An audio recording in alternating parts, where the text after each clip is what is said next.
Welcome back to another day of nuggets. Our study today is the second part of the healing of the blind man. You see, technically the story ends in John 9 verse 7, where the blind man goes to the pool of Siloam and then his sight is restored.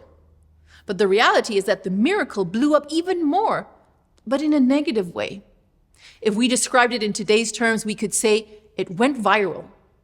The neighbors got involved, other people who knew him and saw him begging got involved, the Jewish leaders got involved, the parents got involved, and then Jesus got involved again, and by proxy the disciples too, and probably the whole town knew what was going on.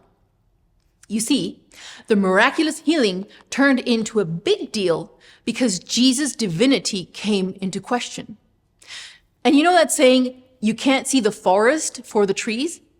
It means that you can't see the big picture or the end goal because you're so preoccupied with the smaller parts or the details. So the miracle of healing a blind man is now about Jesus, the healer, not being of God because he also healed on the Sabbath, and also because he made mud on the Sabbath. Therefore, he's a sinner. Actually, no, because sinners can't do those kinds of miracles. Okay, so he's a prophet. No, actually, we don't know where he comes from. Oh, it's just so frustrating. They just nitpick and nitpick and nitpick. Aren't there people like that in your church too?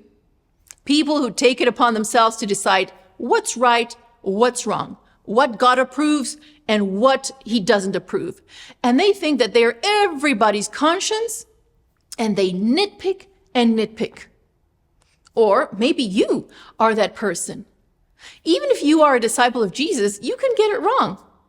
Remember, they also wanted to know who sinned, the blind man or his parents. And the disciples were so close to Jesus.